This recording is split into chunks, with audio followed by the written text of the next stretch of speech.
When you're trying to grow on Twitch, you're going to hit a lot of barriers in viewership, whether that's at 5 viewers or 50 viewers. The fact is you're going to stagnate and struggle to push through that barrier for a long time, unless you can find some way to break through. One of the most successful ways to break through these barriers is to collaborate with other streamers. Today, myself and 3 other Twitch partners are going to talk you through how to run a successful collaboration with other content creators. Let's go. Hey, I'm Eljay with streamscheme.com. I'm also a variety streamer over at twitch.tv/Eljam_. There's a link to those in the description, but far more importantly, there's also a link to the other creators who helped me out with this video. So feel free, guys, if anything in this video helps you, go check them out and throw them some love and tell them that Stream Scheme sends their regards. There are also time codes in the description, so feel free to skip ahead to any part in this video. But let's get into our first segment by our first creator, me. To successfully collaborate with another content creator, the very first step is to find the other content creator that you're going to collaborate with. Whether it's just to network or to do a full collaboration stream, the most important thing to remember is to be kind, don't spam, and to show them that you hold value and you aren't just going to waste their time. You might be thinking, well, that seems pretty obvious, LJ. Why would anyone be rude or spam the person they want to collaborate with?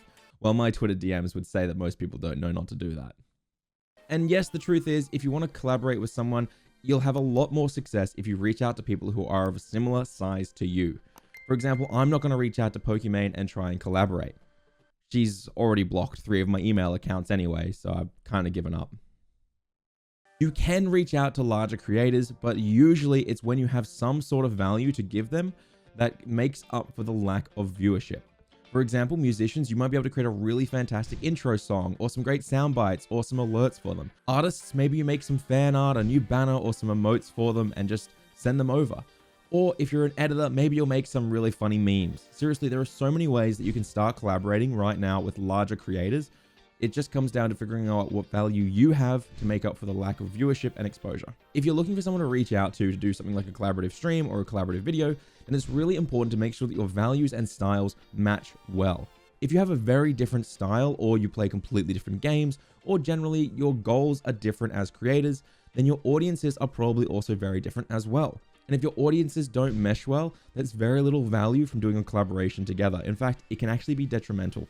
For example, personally, I don't do collaborations while live right now. A lot of the content I've built over the past few months have been heavily chat focused. I've taken my chat and I've made it a big part of my content.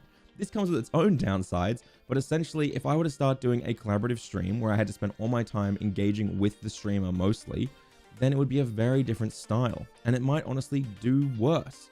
I see a lot of new streamers just looking to do any kind of collaboration. They don't think about their audience they want to have or what the other person is like, and it leads to some very awkward or just confusing styles. The jokes often don't connect, it feels forced, and you can honestly tell that sometimes the creators become incredibly uncomfortable and don't know what to do. So in short, make sure your content matches and both creators are going to get some sort of equal value out of the process. Next up is a friend of the channel. You should all know him by now. It is Reaps, and he's going to be talking about how to find the perfect collaboration, but specifically how to reach out to those people. Hi, I'm Reaps from twitch.tv/Reaps. You never would have thought, right? And if I was going to collaborate with any other streamer, I'd first have to set my sights on somebody that I've already got a relationship with via their chat, their community, their Discord, or a similar crossover to the game that I'm already playing. It can be very daunting, and you want to start off on the right foot with someone that you can synergize with. The biggest thing to consider when reaching out to another streamer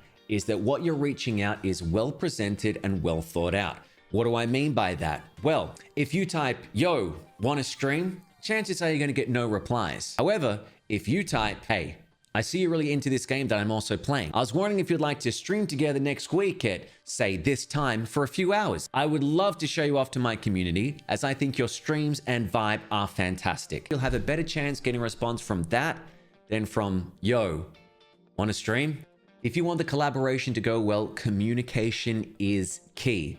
Their time is as valuable as yours. So be sure that you have a schedule and you stick to it. Don't screw them around. Don't be tardy. Shout them out numerous times during the stream. Let your mods know about it. Do a command so people know who is playing the game with you. They will be doing the same. And finally, please, please, please Do not do this. Don't try and be the star and steamroll your collaborator. It's very obvious when people are co-streaming and you can see they're jockeying to get follows or subs. Treat everyone as your equal. You know that if you're in that same situation and the person you took time out of your day to stream with is talking over you and going, come over and see what's on my channel, chances are you're not going to be very happy with that. Put yourself in their shoes. That's the best way that you can collaborate with another streamer. What would you like to receive from somebody when collaborating? Thank you so much for listening, and hopefully I'll see you guys soon. Back to you, Eljay. I have nothing else to add to this. Reaps is 1,000,000% spot on. Put yourself in the other creators' shoes and make sure it's worthwhile for them, because that'll make it worthwhile for you. And at the end of the day, not everything's about you. Sometimes you need to be a side player for someone else in order to grow. Next up, we have 8-Bit Elliot, a fantastic streamer, and while he may be new to the channel, he's actually been watching us for a while, which is pretty amazing. He's going to be talking about how to collaborate with inside Twitch communities and how he finds the people he wants to collaborate with. Take it away. Hey guys, hope you're doing well. I'm 8-Bit Elliot. You can find me over on twitch.tv/8-Bit Elliot. Now, when it comes to collaborating with other streamers, what do? I look to my own community first. There are so many people who watch Twitch that are also streamers themselves. Put the feelers out there. You never know. You might be pleasantly surprised. But let's say I want to bring somebody in there from the outside and bring them in. How do I go about that? How do I find that person? What do I look for? I look for a few things. I look to see if they've got the similar sort of size in audience. Maybe we play the same game. Maybe we produce a similar sort of content. Maybe they've, there has to be sort of an overlap somewhere. The most important thing when it comes to when I'm looking for somebody to potentially game with, stream with, whatever, I need to enjoy their content. If I don't enjoy their content, I will not enjoy the process of working with them. And vice versa. If they don't enjoy my content, then it just won't work. It won't be a good fit. It won't be a good mix. So you've got to enjoy the person that you're wanting to work with. But let's say I find that person, I gel with their content. I'm like, yes, I like it. I want to work with you. I want to make content with you. How do I go about that? I message them privately off stream, not while they're live. While they are live, they are working. They are doing their thing. They are honing their craft. It is not my place to come in and be like, hey, let's talk about me for 5 minutes while they're talking to their chat. That's not appropriate. Streamers have avenues in which you can contact them. We have contact emails. We have all these avenues in which you can direct messages off of stream, and then we can sort of get talking there and get the ball rolling. But you're going to have a lot higher success rate if you're an active member of that person's community already. It goes a long way with wanting to work with somebody if we already know who you are. But like, you should want to be collaborating with people who you genuinely like. Don't collaborate for the sake of collaborating. Collaborate for the sake of wanting to make something good, making engaging, fun content that the audience loves. That's the whole deal. Because if you succeed at that, that leads to more collaborating. That leads to a higher success rate. You've got to actually really want to make the content with that person. If it's a one-sided deal, if you approach them like, hey, I got this idea and it's all about you, there is a good chance that they will just do a hard pass, make the content mutually beneficial, that the audience will love. And that's what the goal should be, and you'll have a much higher success rate. Honestly, I found this really interesting the way he talked about collaborations and raids and how he looks for his own community. Because while I specifically haven't been thinking that I only want to look for my community, I do only raid within the people I know. If I don't know someone, I don't raid them. But I have no problem raiding someone who has 3 viewers or 100 viewers as long as I know who they are and as long as I know that they match my community. And often that is because they're a part of my community already and I go, oh, they're live. Sure, I'm wrapping up. I'll send them a couple hundred people. And by the way, no, none of us here are saying to pretend to be someone's friend. We're saying that there are already relationships that have been built inside communities, and these places are great for finding good collaborations. Echoing this and adding some extra awesome advice, as well as some information about stream teams that I think is crucial, is a good friend of ours, Mr. Cobble Wobbles. Take it away, Cobb. I'd love to hear what you have to say. Hello there, I'm Cobble. This is Alfred from twitch.tv/Mr. Cobwobbles, and reaching out to other creators for a project or a collab stream can be very, very anxiety inducing. That being said, it's less scary if you know or get to know the person you'd like to collab with. For me personally, what I love about Twitch is the fact that you can make friends all over the world. And this doesn't only apply to viewers, but it can also apply to streamers. If you engage in Twitch communities and maybe you find a stream team that you really vibe with, you could make tons of streamer friends. I'm not saying be fake and just try to befriend people to use them. Don't do that. I'm saying build genuine friendships with other streamers. With streamers you love to watch, that you vibe with, that also match your vibe in your content. Engage with their content. Interact with a funny GIF underneath their tweets. But also, and this is important, respect boundaries. You cannot force friendships. So please, please, please respect boundaries. For me personally, building a friendship with someone makes it easier for me to reach out to them to do a stream together, because I already know them, and I don't know, it feels less scary to reach out to someone like that than a streamer that you don't really know. Does that make sense? Also, stream teams are really handy to find people that you vibe with to collab with, but don't join a stream team just because you hope that you're gonna get a lot of exposure or whatever. No, join a stream team because you love their values and their values reflect your own, and you vibe with the whole thing and with a bunch of streamers in there.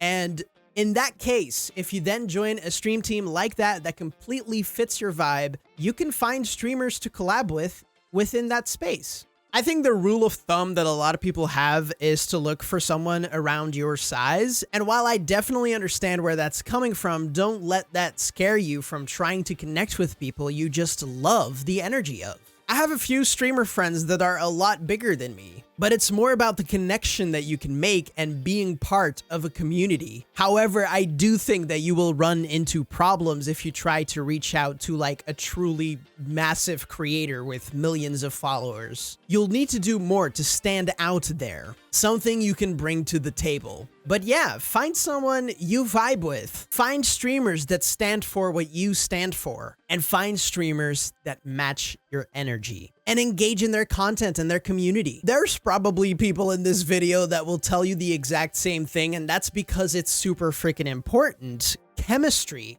Chemistry is so freaking important. The energies between streamers who collab needs to be great. That's why I feel like if you're gonna do a collab, do it with someone you love to hang out with, but also who matches your energy on stream. I have tons of streamer friends that I haven't collabed with just because our energies on stream just don't really match that well, and that's okay. And another one is probably communication. Set up ground rules. What do you both want out of the collab? Will you both be streaming or only one of you? So make plans and communicate with the other creators involved so that you make sure that you're all on the same page of what is expected and what you're gonna do. Honestly, I love this advice from Collabs. It's why I saved it for last. I wanted it to be echoed in your head as we round out. But I also want to add my own opinion to stream teams and flesh it out a little bit, because I've seen some kind of rough stream teams happening lately, and a lot of new creators just joining any team willy-nilly. For the most part, when I look at stream teams, I think they are fairly useless most of the time. If a stream team has dozens of members or even hundreds of members sometimes, and they're all under 5 viewers, and there isn't a large creator at the front of it all, hosting events, helping them collaborate, and generally being a team leader, then the teams are really useless. Obviously, the team Collabs are part of isn't like that, and that's not what I'm saying. But I see a lot of beginners joining teams where the only thing they get is told to put a panel in their description that says, hey, I'm a part of this team, go check them out. And in a way, it kind of becomes pyramid schemey, where it's just a bunch of small creators sending their viewers to one large creator. The best teams are when one large creator, or even just a medium-sized talented creator, makes a team and then handpicks individuals who they mesh with well, and then creates content as a team that helps everyone grow and everyone gain experience. If it's outside of those bounds and it's just the sake of having a little team there, it's not going to give you anything. Again, I want to echo this. If anything in this video helps you out at all, please consider checking these guys out while they are live. They're fantastic creators, and they didn't have to help us out, so it means a lot. We'll be back next week with another video, guys, so I will see you then.